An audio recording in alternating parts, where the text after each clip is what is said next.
خیر میرے دوستو ایک مرتبہ پھر میرا ساتھ دو. حضرت فاطمہ بہت اونچی عورت ہے, کہو بے شک. حضرت فاطمہ سے بڑھ کر کسی کا مقام نہیں. عورتوں کی سردارن ہیں, عورتوں کی امیرن ہیں, جنت میں جانے والی ہے, بخشی بخشائی ہے. بلکہ میرے دوستو فاطمہ وہ ہے جس کی وجہ سے اللہ ہم کو معاف کرنے والا ہے. لیکن میرے دوستو یاد رکھنا, جس وقت حضرت فاطمہ رضی اللہ تعالی عنہا کا انتقال ہوا, بھائی سب سمجھنا, جس وقت حضرت فاطمہ رضی اللہ تعالی عنہ کا انتقال ہوا, وفات ہوئی, آپ کو معلوم ہوگا ہمارے نبی صلی اللہ علیہ وسلم کی وفات کے 6 مہینے کے بعد انتقال ہوا.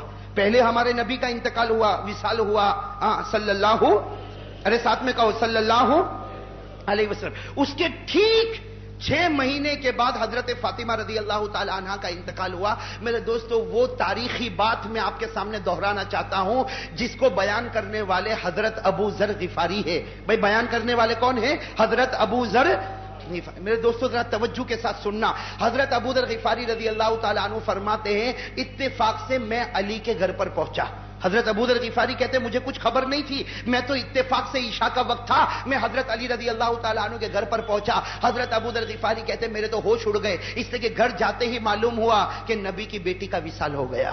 نبی کی بیٹی حضرت فاطمہ رضی اللہ تعالیٰ عنہ کا وصال ہو گیا. حضرت ابو ذر غفاری فرماتے قسم اللہ کی, حضرت ابو ذر غفاری کہتے قسم اللہ کی, نبی کے انتقال پر جو میں رویا تھا, نبی کے وفات مبارکہ پر جو میں رویا تھا, اس کے بعد جو میرا دل ٹوٹا ہے تو حضرت فاطمہ کی وفات پر. لیکن حضرت ابو ذر غفاری رضی اللہ تعالیٰ عنہ کہتے ہیں کہ مجھے وہ گھڑی برابر یاد ہے. سننا, حضرت ابو ذر غفاری رضی اللہ تعالیٰ عنہ کہتے ہیں مجھے وہ گھڑی برابر یاد ہے کہ حضرت فاطمہ رضی اللہ تعالیٰ عنہ کا مبارک جنازہ اٹھایا گیا. حضرت ابو ذر غفاری کہتے ہیں کہ جنازے کے 4 کندھے ہوتے ہیں, آگے کا کندھا حضرت علی رضی اللہ تعالیٰ عنہ نے دیا تھا اور دوسری طرف ان کے بڑے بیٹے حضرت حسن تھے, اور فرماتے کہ پیچھے ان کے چھوٹے بیٹے حضرت حسین تھے, اور چوتھے کندھے پر میں تھا. حضرت ابو ذر غفاری رضی اللہ تعالیٰ عنہ فرماتے ہم 4 تھے, حضرت علی تھے, حضرت حسن تھے, حضرت حسین تھے, اور چوتھے نمبر پر حضرت ابو ذر غفاری فرماتے میں خود تھا. کہتے پھر آہستہ آہستہ لوگ آتے گئے, کچھ لوگوں نے آنا شروع کیا, لیکن حضرت ابو ذر غفاری رضی اللہ تعالیٰ عنہ فرماتے ہیں وہ نبی کی بیٹی کا جنازہ کیا جنازہ تھا, وہ نبی کی بیٹی کا دنیا سے جانا بھی کیسا جانا تھا. حضرت ابو ذر غفاری کہتے ہیں کہ میں بار بار کوشش کرتا تھا کہ علی کو رونے سے روک دوں, حضرت حسن اور حسین دونوں معصوم بچے تھے, ان کو میں رونے سے روکوں, لیکن ابو ذر غفاری کہتے ہیں کیسے روکوں, اس لیے کہ میں اپنے آپ کو روک نہیں پاتا تھا. حضرت ابو ذر غفاری کہتے ہیں اپنے آپ کو روک نہیں پاتا تھا. وہ نبی کی بیٹی کا جنازہ جاتا ہو, اور میرے دوستو اندازہ لگاؤ حسن اور حسین کے دل پر کیا گزرتی ہوگی. بھائی حضرت حسن ابھی بالغ نہیں ہوئے, حضرت حسین ابھی بالغ نہیں ہوئے, ایک کی عمر 7 سال کی, ایک کی عمر 8 سال کی. 8 اور 7 سال کے بچے کو جب معلوم ہو کہ میری ماں کا جنازہ لے کر جاتا ہوں تو بتاؤ ان کے دل پر کیا گزرتی ہوگی. میرے دوستو اندازہ لگاؤ ان کے دل پر کیا گزرتی ہوگی. خیر حضرت ابو ذر غفاری رضی اللہ تعالیٰ عنہ نے بڑی عجیب بات کہی. اسی بات کے لیے میرے دوستو سمجھو میں یہاں پر آیا ہوں. حضرت ابو ذر غفاری رضی اللہ تعالیٰ عنہ فرماتے ہیں کہ جب قبر تیار ہو گئی اور وقت آیا کہ حضرت فاطمہ کو اب قبر میں رکھا جائے, یہی مدینے پاک میں جنت البقیع میں حضرت فاطمہ رضی اللہ تعالیٰ عنہ کی قبر مبارک, جو حضرات وہاں جاتے ہیں اور اگر ان کو کچھ تاریخ کا علم ہو تو انہیں معلوم ہوتا ہے کہ حضرت فاطمہ رضی اللہ تعالیٰ عنہ کا مزار مبارک کہاں پر ہے. میرے دوستو حضرت ابو ذر غفاری فرماتے جب قبر تیار ہو گئی اور اب حضرت فاطمہ کے ساتھ ساری کاروائی ہو گئی, اب قبر میں رکھنا ہے. حضرت ابو ذر غفاری فرماتے ہیں اس وقت جب قبر میں رکھنے کا وقت آیا تو میں نے دیکھا علی کو, رأیت علیاً یتململ کتململ السلیم. کیا فرماتے حضرت ابو ذر غفاری کہتے رأیت علیاً یتململ کتململ السلیم. حضرت ابو ذر غفاری کہتے میں نے علی کو دیکھا وہ زمین پر ایسا تڑپ رہے تھے جیسے کوئی سانپ کا ڈسا ہوا تڑپتا ہے.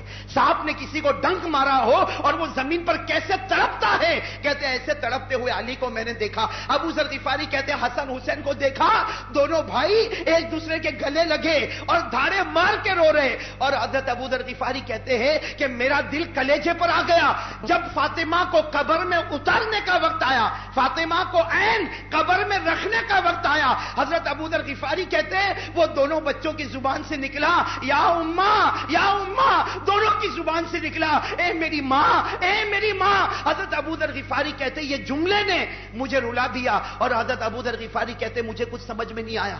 حضرت ابو ذر غفاری بیان کرنے والے کہتے مجھے کچھ سمجھ میں نہیں آیا. کیسے سمجھ میں آتا میرے دوستو؟ نبی کی بیٹی جا رہی ہے، علی جیسا شیر خدا تڑپ رہا ہے، حسن اور حسین جنت کے بچے یہ دونوں رو رہے ہیں. حضرت ابو ذر غفاری فرماتے مجھے کچھ سمجھ میں نہیں آیا، میں نے زور سے قبر کو کہنا شروع کر دیا.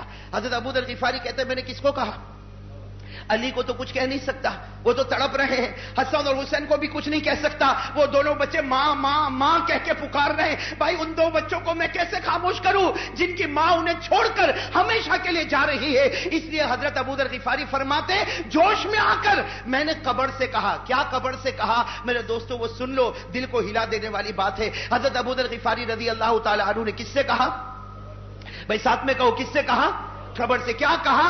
یا قبر اتدری من الذی جئنا بها الیک، هذه بنت رسول اللہ، هذه زوجۃ علی، هذه ام الحسنین. میرے دوستو اللہ ہم کو سمجھنے کی توفیق عطا فرمائے. حضرت ابو ذر غفاری رضی اللہ تعالیٰ عنہ، میں تو کبھی کبھی سوچتا ہوں میرے دوستو، کبھی رات کے سناٹے میں سوچو کہ حضرت ابو ذر غفاری کے دل پر کیا گزرتی ہوگی کہ وہ کیسے اس مجمع کو سنبھالے جب شیر خدا تڑپ رہے ہیں اور فاطمہ دنیا چھوڑ کے جا رہی. حضرت ابو ذر نے قبر سے کہا اے قبر، حضرت ابو ذر نے قبر سے کہا اے قبر، معلوم ہے کس کا جنازہ تیرے پاس آیا ہے؟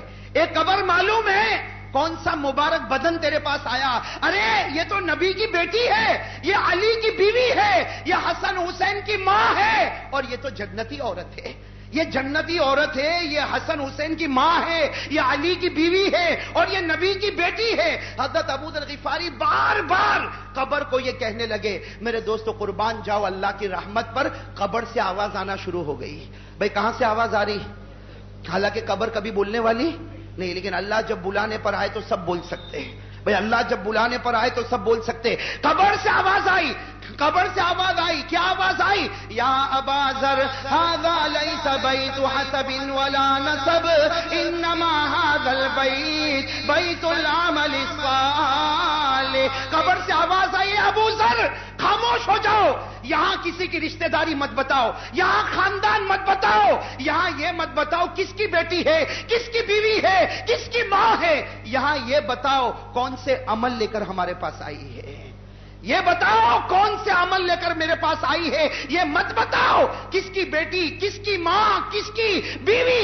یہاں تو قبر کا معاملہ یہ دنیا میں معاملہ ہوتا ہے. خاندان اونچا، بنگلہ اونچا، بلڈنگ اونچی، قبر کے اندر سوائے کفن کے کپڑے کے کچھ بھی نہیں ہوتا. اور اگر گنہگار ہے تو 1 گھنٹے کے اندر کفن کا کپڑا بھی چیرا چیرا کر دیا جاتا ہے. میرے دوستو آواز آئی ھذا بیت العمل الصالح، یہ تو اعمال کا گھر ہے، بتاؤ کون سے عمل لے کر آئے. میرے دوستو میں اللہ کے گھر میں کھڑا ہوں، جمعہ کا مبارک دن ہے، سننا جو میں کہہ رہا ہوں سنو. میرے دوستو یہ آواز جو آئی یہ فاطمہ کے لیے نہیں آئی. کہو یہ آواز فاطمہ کے لیے، ارے کہو یہ آواز فاطمہ کے لیے، اس لیے کہ فاطمہ تو بخشی بخشائی. ارے کہو نا فاطمہ تو بخشی بخشائی، جنتی عورت ہے، تمام عورتوں کی سردارن ہے، تمام عورتوں کی امیرن ہے، اور حضرت فاطمہ سے بڑھ کر کسی عورت کا مقام نہیں. یہ آواز فاطمہ کے لیے نہیں میرے دوستو، یہ آواز میرے اور آپ کے لیے آئی تھی. یہ آواز میرے اور آپ کے لیے آئی تھی جب حضرت فاطمہ کو کہا کہ تمہارا رشتہ داری کام نہیں آئے گی. تو میرے دوستو ہمارا پیسہ قبر میں کام آئے گا؟ ارے کہو بھائی ہمارا پیسہ قبر میں کام آئے گا؟ میرے دوستو یہ چکنا چلانا یہ کچھ نہیں. قبر میں اگر کام آئے گا مجھے اور آپ کو، اگر قبر میں کام آئے گا تو ہمارے اچھے اعمال کام آئیں گے. بھئی یہ بات یاد رکھنا، یہ اچھے اعمال کے سوا کچھ قبر میں کام نہیں آئے گا. میرے دوستو اگر آج ہمارے پاس لاکھوں کروڑوں کی عمارت ہو، ہمارے پاس بڑی بڑی بلڈنگ ہو، ہمارے پاس بیوی ہو، ہمارے پاس بچے ہو، قسم اللہ کی قیامت میں کام آئے گا تو صرف نبی کی محبت اور ہمارے عمل کام